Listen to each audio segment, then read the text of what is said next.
الله من الشيطان الرجيم. بسم الله الرحمن الرحيم. ووصى بها إبراهيم بنيه ويعقوب يا بني إن الله اصطفى لكم الدين فلا تموتن إلا وأنتم مسلمون. اور ابراہیم نے اسی طریقے پر چلنے کی وصیت اپنے بیٹوں کو کی تھی، اور یہی وصیت یعقوب اپنے بیٹوں کو کر گیا۔ اے میرے بیٹو، اللہ نے تمہارے لیے یہی دین پسند کیا ہے، لہٰذا مرتے دم تک تم مسلم ہی رہنا۔ یہ سورہ بقرہ کی 132 نمبر کی آیت ہے۔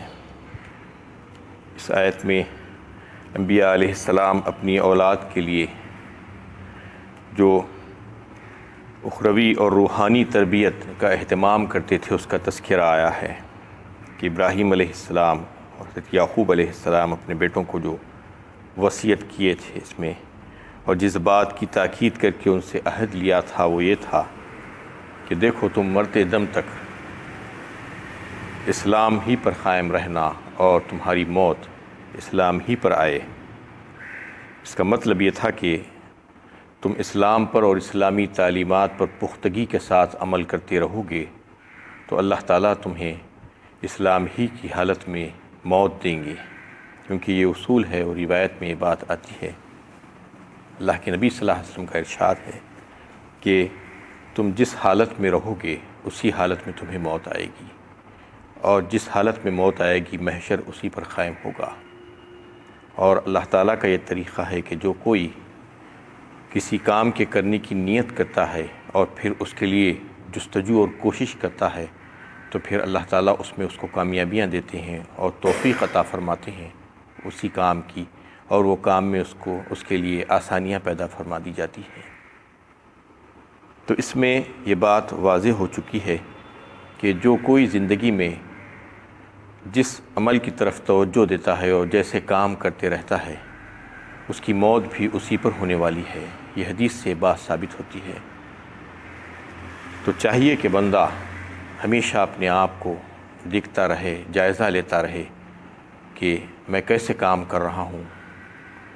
کوئی اگر ایسے کام ہیں جو غیر شرعی ہے، جو اللہ کو ناراض کرنے والے عمل ہے، جیسا کہ آج بہت سے ایسے کام چل رہے ہیں، گانا بجانا، ٹی وی، فلمیں، لو لہاب اور دیگر ایسے فحش کام، بے حیائی کے کام، یہ سب کاموں سے اپنے آپ کو علیحدہ کر لینے کی کوشش کرنا، یہ سمجھتے رہنا کہ موت کا وقت تو مقرر ہے لیکن ہمیں معلوم نہیں کب آنے والی ہے، کب موت آ جائے اور ہمیں اپنے شکنجے میں جکڑ لے۔ تو کیونکہ جو کام کرتے ہوئے ہم زندگی گزاریں گے وہی کام کرتے ہوئے مریں گے، یہ بات طے ہے۔ اگر ہم اچھے کام کرتے ہوئے زندگی گزارنے کی کوشش کریں گے تو انشاءاللہ اللہ تعالیٰ سے امید ہے کہ اللہ تعالیٰ ہمیں موت بھی ایسی ہی حالت میں دیں گے۔ تو یہ فکر اس میں پیدا ہوتی ہے اس کے ذریعے سے کہ انسان زندگی میں اپنے اچھے کاموں کو اپنانے کی کوشش کرے تو پھر یقینی طور پر اسے موت بھی ویسے ہی آئے گی، فرمانبرداری کی حالت میں۔ ام کنتم شہداء اذ حضر یعقوب الموت اذ قال لبنیہ ما تعبدون من بعدی قالوا نعبد إلهك وإله آبائك إبراهيم وإسماعيل وإسحاق إلها واحدا ونحن له مسلمون۔ کیا تم اس وقت موجود تھے جب یعقوب کی موت کی گھڑی آئی؟ اس نے اپنے بیٹوں سے پوچھا میرے بعد تم کس کی عبادت کرو گے؟ انہوں نے جواب دیا ہم آپ کے معبود اور آپ کے آباء و اجداد ابراہیم و اسماعیل اور اسحاق کے معبود کی عبادت کریں گے جو ایک ہی معبود ہے، اور ہم اسی کے مسلم اطاعت گزار ہیں۔ اس میں ایک بات اللہ تعالیٰ یہ سوالیہ انداز میں ان لوگوں سے پوچھ رہے ہیں کہ تم کہتے ہو کہ ملت ابراہیمی پر ہو، تو کیا تم کو یہ بات معلوم ہے، کیا تم اس وقت موجود تھے جب حضرت یعقوب علیہ السلام کا موت کا وقت آیا تھا؟ انہوں نے اپنے بیٹوں کو کیا وصیت کی تھی؟ یقیناً تم اس وقت موجود نہیں تھے۔ ہم بتا دیتے ہیں تمہیں کہ انہوں نے اپنے بیٹوں کو، اپنی اولاد کو کیا وصیت کی تھی۔ انہوں نے اپنے بیٹوں سے پوچھا تھا کہ تم میرے بعد، میرے مرنے کے بعد کس کی عبادت کرو گے، تم کس کی بندگی کرو گے؟ تو ان سبوں نے جواب دیا تھا کہ ہم آپ کے معبود، آپ جس کی عبادت کرتے ہیں الہ واحد، اور آپ کے باپ دادا آبا و اجداد جس کی عبادت کرتے تھے حضرت ابراہیم، حضرت اسماعیل اور اسحاق علیہ السلام کی عبادت کریں گے۔ یہ جواب انہوں نے دیا تھا، جو ایک ہی معبود ہے اس کی عبادت ہم کریں گے۔ تو اس میں یہ بات واضح ہوتی ہے کہ دنیا والے مرتے وقت اپنی اولاد کو جو دینا چاہتے ہیں وہ دنیا کی ذلیل اور حقیر اور زوال پذیر نعمتیں دینا چاہتے ہیں، اور اللہ والے جو بندے ہوتے ہیں، اس کے ابراہیم علیہ السلام، یعقوب علیہ السلام کا تذکرہ، اللہ کے انبیاء جو تھے، وہ سب سے بہترین چیز ان کی نظر میں جو ہوتی تھی وہ دینا چاہتے تھے، یعنی اسلام اور ایمان دینا چاہتے تھے بچوں کو اپنے، اور عمل صالح کی طرف ان کو توجہ دلانا چاہتے تھے۔ یہ ان کا رجحان ہوتا تھا۔ دنیا والوں کو دیکھیے آج مرتے وقت کیسی وصیتیں کرتے ہیں۔ کیا کوئی ہے ایسا جو وصیت کرے کہ میرے بعد تم کس کی عبادت کرو گے؟ پوچھیں، شاید ہی اللہ ماشاء اللہ کوئی ایسے لوگ ہوں گے، ورنہ سب کے سب کیا وصیت کرتے ہیں اپنی اولاد کو کہ میرے فلاں چیزیں فلاں کو دی جائے، میری یہ فیکٹریاں ہیں، میری یہ ملیں ہیں، میرے یہ کاروبار ہیں، میرا اتنا بینک بیلنس ہے، میری یہ جائیدادیں ہیں، میرے پلاٹس ہیں، یہ سب کچھ جو ہے اپنی اولاد کو دے کر جانا چاہتے ہیں۔ اپنے سارے گر اور اپنے سارے تجربات کا نچوڑ، جو کچھ بھی زندگی میں انہوں نے کمایا تھا دنیا کمانے کی خاطر، وہ سب کا سب اپنی اولاد میں منتقل کرنا چاہتے ہیں، اور کہتے ہیں کہ فلاں کو فلاں مل جائے گا، فلاں کو فلاں چیز مل جائے گی۔ یہ ساری چیزوں کی تقسیم وہ مرتے وقت کرتے ہیں۔ لیکن انبیاء کرام کا معمول کیا تھا؟ دیکھیے اولیاء اللہ کا معمول کیا تھا، ان کے جو متبعین تھے وہ ایسا نہیں کرتے تھے، بلکہ وہ اپنی اولاد کو وہ چیز دینا چاہتے تھے جس کا زوال نہیں ہے، وہ نعمتیں جو ہمیشگی کی نعمتیں جو ان کو ملنے والی ہے اس کے تعلق سے وہ سوچتے تھے کہ یہ اصل نعمت ہے۔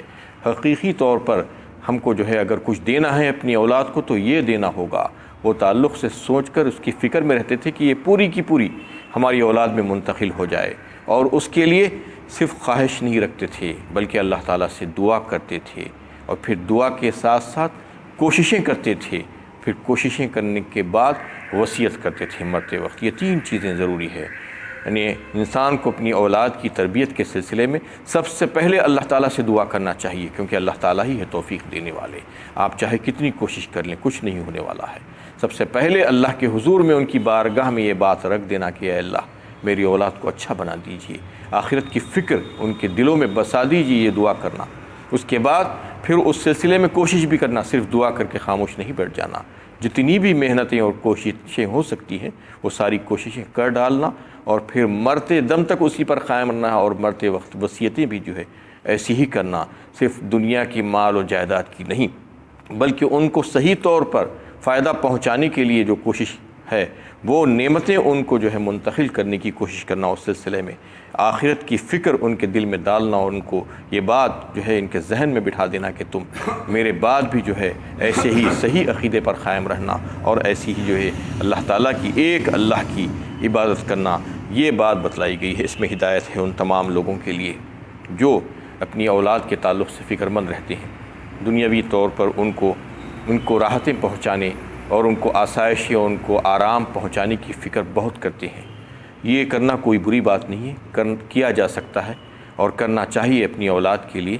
حضرت ابراہیم علیہ السلام نے بھی جو ہے جب اللہ تعالیٰ نے ان کو ایک اشارہ دے دیا کہ اپنی اولاد کو قربان کر دو تو قربان کرنے کے لیے کھڑے ہو گئے، لیکن اس کے فوراً بعد دعا بھی کرتے ہیں اپنی اولاد کے لیے، ان کی بھلائی بہتری، دنیا کے آرام اور آسائش کے لیے کہ ان کے لیے اللہ تعالیٰ سے جو ہے دعا کرتے ہیں۔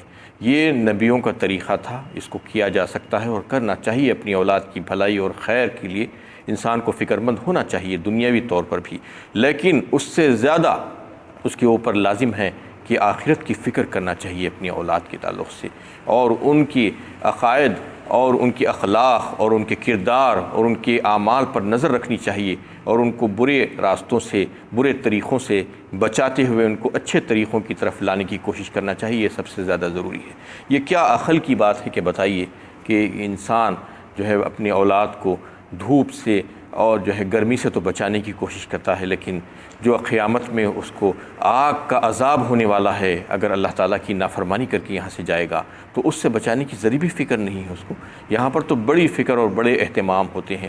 ایسے ہی تھوڑی سی تکلیف پہنچ جائے، تھوڑی سی پانس بھی جو ہے اگر چوب جائے بدن میں بچے کے اپنے، تو کتنا فکر مند ہوتا ہے، ساری کوششیں کر ڈالتا ہے، اور بندوق کی گولی ایسا ہی چھوڑ دینا چاہ رہا ہے اس کے جسم میں کہ وہ زہر پھیلا دے سارے جسم میں۔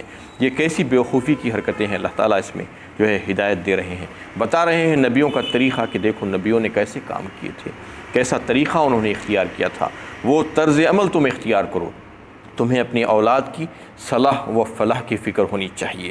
صلاح و فلاح اس دنیا میں نہیں، آخرت میں ملنے والی ہے، یہ سمجھ لینا چاہیے۔ فلاح اور کامیابی جسے کہا جاتا ہے، وہ مکمل کامیابی اس دنیا میں نہیں مل سکتی۔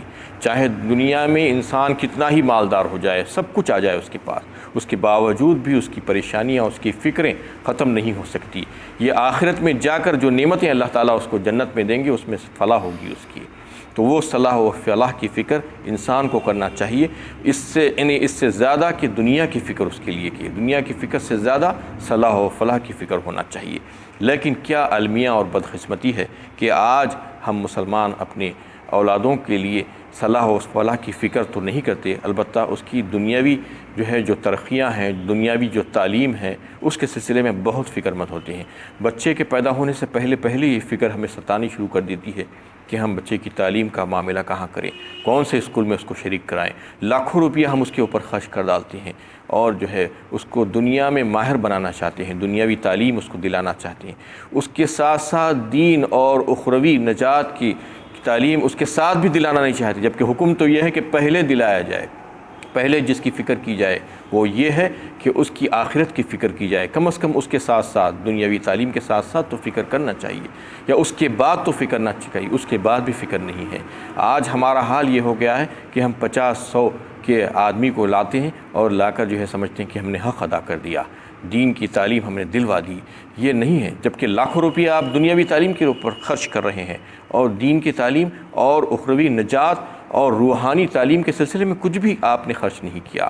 اپنے سینوں پر ہاتھ رکھ کے سوچنا چاہیے، کیا ہم ایسا نہیں کر رہے ہیں؟ آج ہم دنیا کے پیچھے کتنا پڑ گئے ہیں؟ اس کا مطلب کیا ہے؟ دین اور اخروی نجات اور آخرت کی جو زندگی ہے، اس کے تعلق سے بڑے بے فکر ہو گئے ہیں اور غفلت میں پڑ گئے ہیں۔ اس کی کوئی اہمیت ہمارے دلوں میں نہیں ہے۔ جس چیز کی اہمیت ہوتی ہے اس چیز پر ہمارا مال بھی خرچ ہوتا ہے، ہماری توانائیاں بھی خرچ ہوتی ہے، کیونکہ دنیا کی اہمیت ہمارے دلوں میں بہت زیادہ ہو گئی ہے، بہت محبت ہو گئی ہے۔ اس لیے ہم چاہتے ہیں کہ ہمارے بچے اچھی تعلیم حاصل کریں، اور ان کی بڑے بڑے عہدے ہوں، اور وہ بڑے بڑے کاروبار کریں۔ اچھی بات ہے، یہ بھی سوچنا چاہیے اور سوچا جا سکتا ہے، لیکن اس کے ساتھ ساتھ یہ بھی سوچنا چاہیے کہ ان کی اخروی نجات ہو، اللہ تعالیٰ کو ناراض کر کے نہ جانے پائے وہ یہاں سے۔ یہ اس سلسلے میں قرآن ہدایت دیتا ہے، یا ایھا الذین آمنوا قوا انفسکم واہلیکم نارا، فرمایا سورہ تحریم 29ویں پارے میں۔ یعنی نہ صرف تم اپنے کو بچانے کی کوشش کرو اے اہل ایمان، بلکہ اپنے اہل و عیال کو بھی بچانے کی کوشش کرو۔ وَأَنذِرْ عَشِيرَتَكَ الْأَقْرَبِينَ، فرمایا اس کے فوراً بعد سورہ شعراء میں 19ویں پارے میں، کہ نہ صرف اپنے اور اپنے اہل و عیال کی فکر کرو، بلکہ اس کے بعد اپنے کنبے قبیلے والوں کی بھی فکر کرو، دیگر لوگوں کی بھی فکر کرو جو تمہاری جان پہچان میں ہیں۔ اور پھر وَأْمُرْ أَهْلَكَ بِالصَّلَاةِ وَاصْطَبِرْ عَلَيْهَا، فرمایا ایک مقام پر، یعنی اے نبی صلی اللہ علیہ وسلم آپ نماز پر قائم رہیے، اور اپنے اہل و عیال کو بھی اس کی طرف توجہ دلائیے، اور خود بھی اس پر قائم رہیے۔ یہ سارے احکامات کیوں دیے جا رہے ہیں؟ کہ خود اپنے لیے اور اپنی اولاد کے لیے بھی انسان کو فکر مند ہونا چاہیے۔ آج جو بے دینی اور بددینی پھیل گئی ہے دنیا میں اور معاشرے میں، اس کی وجہ یہی ہے کہ ماں باپ تو عام طور پر ایسا ہوتا ہے کہ دیندار ہیں بڑے، اور عمل بھی کر رہے ہیں، لیکن اولاد کے لیے زیادہ فکر مند نہیں ہوتی۔ یہ سمجھ رہے ہیں کہ اولاد کا معاملہ الگ ہے، اور آج کی دنیا کے حساب سے ان کو تعلیم دلا دیں گے تو وہ زیادہ کافی ہوگا، اور یہ سوچ کر ان کو دنیا کی جو تعلیمات اور دنیا کی جو ترقیوں کے تعلق سے جو کام ہوتے ہیں اس میں زیادہ لگا دیتے ہیں، اور آخرت کی جو لازوال نعمتیں ہیں اس کو دائمی جو راحتیں ہیں اس کو پیچھے چھوڑ دیتے ہیں اور اس کو اہمیت نہیں دیتے۔ اس وجہ سے آج بچے بگڑ رہے ہیں، اولاد بگڑ رہی ہے۔ اس میں اللہ تعالیٰ نے یہ بات واضح فرما دی کہ اولاد کے تعلق سے انسان کو بڑے فکر مند ہونا چاہیے، اور اس میں انہیں کوششیں بھی کرنا چاہیے، دعائیں بھی کرنا چاہیے، اور وصیت بھی کرنا چاہیے۔ اللہ تعالیٰ سے دعا ہے کہ اللہ تعالیٰ ہم سب کو بھی خود اچھا بہترین عمل کرنے والا بنا دے،